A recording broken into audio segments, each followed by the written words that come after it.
नमस्कार, मैं पवन शर्मा आप सभी का स्वागत करता हूं खबरें अब तक में।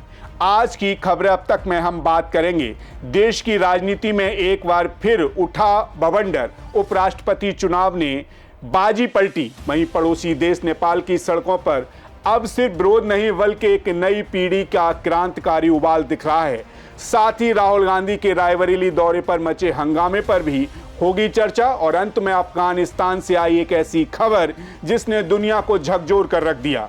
तो चलिए शुरू करते हैं खबरों का सिलसिला, लेकिन इससे पहले ये नजर डालते हैं इस वक्त की हेडलाइंस पर। भारत अमेरिका पक्के दोस्त, ट्रंप की पोस्ट पर पीएम मोदी का जवाब। रायबरेली दौरे पर पहुंचे राहुल गांधी, बीजेपी कार्यकर्ताओं ने किया विरोध, धरने पर बैठे मंत्री।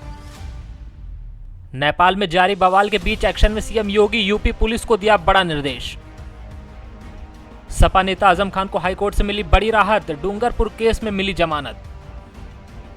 पीएम मोदी कल वाराणसी में मॉरिशस पीएम से करेंगे मुलाकात, कई मुद्दों पर होगी द्विपक्षीय वार्ता। Buxar Bhagalpur high speed corridor के तहत मोकामा मुंगेर खंड के निर्माण को मंजूरी, 4,447 करोड़ रुपए होंगे खर्च। काठमांडू का एयरपोर्ट खुलेगा, भारतीय पर्यटकों को भेजा जाएगा वापस। नेपाल के बाद अब फ्रांस सरकार के खिलाफ बड़ा प्रदर्शन, सड़कों पर आगजनी और तोड़फोड़। गोल्ड रेट में गिरावट, चांदी की कीमत भी घटी, 1,09,409 रुपए पहुंचा 24 कैरेट गोल्ड। बढ़त के साथ बंद हुआ शेयर बाजार, सेंसेक्स 323 अंक चढ़ा, निफ्टी 24,900 के पार। तो चलिए अब शुरू करते हैं खबरों का सिलसिला और बात करते हैं अपने पहले मुद्दे के बारे में। क्या भारत में विपक्षी एकता एक दिखावा मात्र है? क्या हर चुनाव में सांसदों और विधायकों का मन हकीकत में सत्ता के साथ खड़ा होता है? और सबसे अहम कि क्या क्रॉस वोटिंग भारतीय लोकतंत्र में ट्रेंड सा बन चुका है? जी हां, इन्हीं सवालों के बीच भारत को नया उपराष्ट्रपति मिल गया है, वो है सीपी राधाकृष्णन। लेकिन जीत सिर्फ चुनावी नहीं, राजनीतिक चालों की भी है। एनडीए उम्मीदवार सीपी राधाकृष्णन ने इंडिया ब्लॉक के बी सुदर्शन रेड्डी को 152 वोटों के भारी अंतर से हराकर सभी राजनीतिक विश्लेषकों को चौंका दिया है। जहां एनडीए को संसद में 427 वोटों का समर्थन था, वहीं उन्हें 452 वोट मिले, यानी कि 25 वोट अधिक। उधर विपक्षी इंडिया ब्लॉक के पास 315 वोट थे, पर मिले सिर्फ 300, यानी 15 वोटों का नुकसान। इस तरह क्रॉस वोटिंग और निरस्त वोटों की राजनीतिक गणित ने इस चुनाव को और भी रोचक बना दिया है। उपराष्ट्रपति चुनाव में संख्या गणित कुछ इस तरह का था कि लोकसभा और राज्यसभा के सांसदों को मिलाकर कुल 788 मतदाता थे। अभी राज्यसभा में 6 और लोकसभा में 1 सीट खाली है, यानी कि 781 मतदाता अभी हैं। इसमें से 767 सांसदों ने वोट डाला, जिनमें से 752 वोट वैध और 15 निरस्त पाए गए। एनडीए उम्मीदवार सीपी राधाकृष्णन को 452 और इंडिया ब्लॉक के उम्मीदवार वी सुदर्शन रेड्डी को 300 वोट मिले। मौजूदा संख्या बल के हिसाब से एनडीए के 427 और इंडिया ब्लॉक के 315 वोट हैं, जबकि 39 वोट न्यूट्रल हैं, जो दोनों में से किसी गठबंधन के साथ नहीं है। क्रॉस वोटिंग का ये खेल कैसे हुआ, ये भी समझिए। वाईएसआर कांग्रेस के 11 सांसदों ने खुले तौर पर एनडीए को वोट दिया। बीजेडी, बीआरएस, अकाली दल, निर्दलीय के 14 सांसद अनुपस्थित रहे। एनडीए को अपने समर्थन से 14 वोट ज्यादा मिले। ये वोट उन्हीं न्यूट्रल और विपक्षी सांसदों से आए जो माने जा रहे हैं। 10 एनडीए सांसदों के वोट निरस्त हुए। बावजूद इसके उन्हें कुल 452 वैध वोट मिले।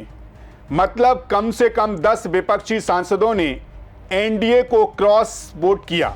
विपक्ष के 5 वोट निरस्त हुए और 10 सांसदों ने क्रॉस वोटिंग की। इस तरह इंडिया ब्लॉक को 15 वोटों का नुकसान हुआ। ऐसे में यह सवाल अब बड़ा बन चुका है कि क्या विपक्ष में राजनीतिक अनुशासन खत्म हो चुका है? आपको याद होगा, उत्तर प्रदेश के राज्यसभा चुनाव में सपा के 3 विधायकों ने क्रॉस वोटिंग की थी। पिछले राष्ट्रपति चुनाव में भी विपक्ष के कई सांसदों ने एनडीए उम्मीदवार को समर्थन किया था। 2022 के उपराष्ट्रपति चुनाव में भी क्रॉस वोटिंग देखने को मिली थी। आखिर ऐसा क्यों होता है? उपराष्ट्रपति चुनाव में पार्टियों को विपक्ष जारी करने की अनुमति नहीं होती। मतलब सांसद अपनी मर्जी से वोट डाल सकते हैं। हर चुनाव के बाद यही सवाल उठता है कि क्रॉस वोटिंग कैसे हुई, लेकिन कोई बड़ा कदम नहीं उठाया जाता।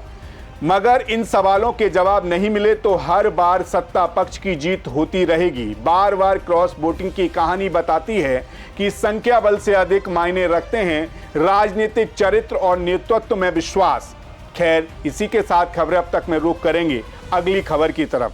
नेपाल इन दिनों सिर्फ झीलों, मंदिरों और पहाड़ों के लिए नहीं बल्कि एक बड़े क्रांतिकारी आंदोलन के लिए चर्चा में है। सवाल यह है कि क्या काठमांडू की सड़कों पर उमड़ा ये जनसैलाब देश की तकदीर बदलने जा रहा है, और क्या बौलिन शाह बनेंगे नए नेपाल के नई आवाज। जी हां, इस समय जेएनजेड क्रांति ने नेपाल को हिलाकर रख दिया है। नेपाल इस समय अपने इतिहास के सबसे बड़े राजनीतिक और सामाजिक सामाजिक संकट से जूझ रहा है। राजधानी काठमांडू से लेकर देश के कई हिस्सों तक जेएनजेड क्रांति की सत्ता की नींव हिला दी है। प्रधानमंत्री केपी शर्मा ओली के इस्तीफे के बाद हालात और भी गंभीर हो गए हैं।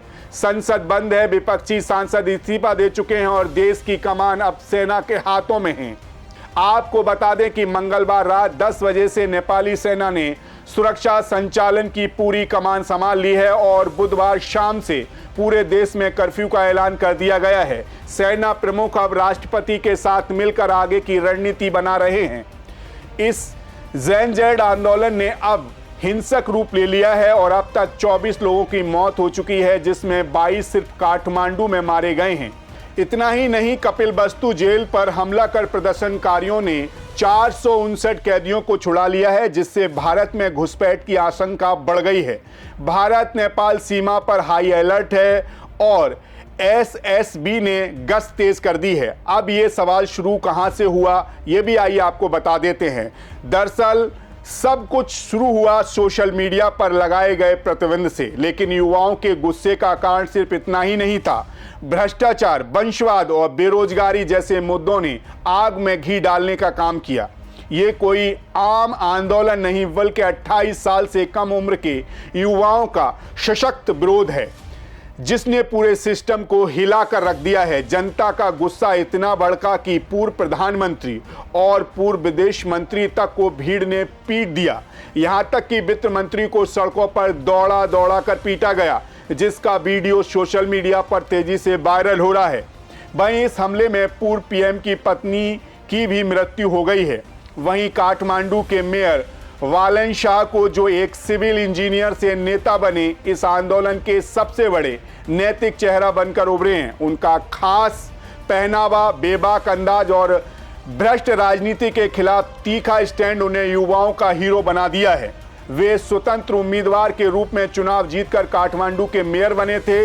उनकी लोकप्रियता इतनी बढ़ गई है कि अब प्रदर्शनकारियों की मांग है कि बालन शाह को अंतरिम प्रधानमंत्री बनाया जाए, संसद को भंग किए गए और नई सरकार के लिए फिर से चुनाव कराए जाएं। ऐसे में नेपाल में अब कई सवाल खड़े हो गए हैं, जैसे क्या सेना के हस्तक्षेप से शांति बहाल हो पाएगी? क्या राष्ट्रपति और सेना मिलकर नई अंतरिम सरकार बना पाएंगे? क्या बालन शाह जैसे युवा नेता सत्ता तक पहुंचेंगे? क्या यह आंदोलन लोकतंत्र की ओर से बढ़ेगा या एक नई तानाशाही का रास्ता खोलेगा? वहीं नेपाल के हालात को देखते हुए भारत ने ट्रैवलर एडवाइजरी जारी की है। भारत सरकार ने भारतीय नागरिकों से नेपाल यात्रा स्थगित करने की अपील की है। वहीं जो पहले से नेपाल में हैं उनसे कहा गया है कि घर से बाहर न निकलें। साथ ही भारतीय दूतावास ने आपातकालीन स्थिति के लिए हेल्पलाइन नंबर भी जारी कर दिया है। भारत सरकार और उसकी खुफिया एजेंसी स्थिति पर कड़ी नज़र बनाए हुई हैं। देखा जाए तो नेपाल की क्रांति सिर्फ सत्ता पलट की कहानी नहीं, ये उस नई पीढ़ी का विद्रोह है जिसे अब सिर्फ वोट देने से फर्क नहीं पड़ता, वो नेतृत्व करना चाहती है। सवाल यह है कि क्या वालन शाह इस नेतृत्व की शुरुआत करेंगे या फिर यह आंदोलन भी इतिहास के पन्नों में अधूरा सपना बनकर रह जाएगा? आप क्या सोचते हैं? क्या नेपाल में ये बदलाव स्थायी साबित होगा या भारत को इससे कोई सीधा खतरा है? और क्या वाकई देश भी इससे कुछ सबक लेंगे? खैर, इसी के साथ खबरें अब तक में बढ़ेंगे अगली खबर की ओर। जब देश की सियासत गर्म हो और चुनाव नजदीक हो तब नेताओं के दौरे सिर्फ मुलाकात नहीं, राजनीतिक संदेश बन जाते हैं। जी हां, कांग्रेस नेता राहुल गांधी का रायबरेली दौरा भी कुछ ऐसा ही बन गया है, जहां स्वागत से ज्यादा विरोध सुर्खियों में रहा। सवाल यह भी उठता है कि क्या यह विरोध महज राजनीतिक विरोध था या राहुल गांधी की बढ़ती पकड़ को रोकने की रणनीति थी। आपको बताते चलें, रायबरेली की सियासी सरजमी एक बार फिर गर्मा गई है। लोकसभा चुनाव जीतने के बाद अपने छठे दौरे पर पहुंचे कांग्रेस नेता राहुल गांधी को बुधवार को यहां भारतीय जनता पार्टी के कार्यकर्ताओं के तीखे विरोध का सामना करना पड़ा।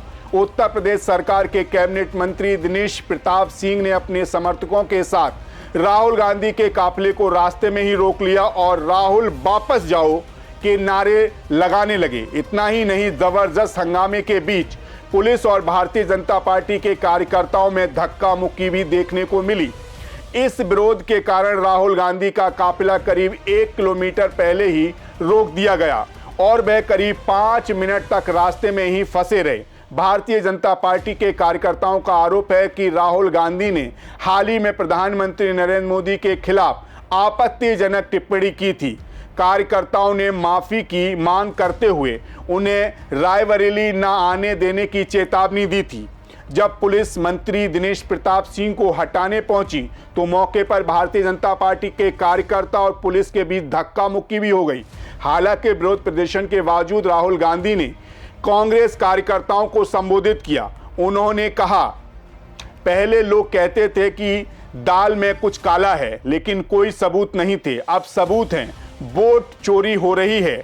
चुनाव आयोग पर भी सवाल उठते हैं, लेकिन वह तानाशाही रवैया अपना रहा है।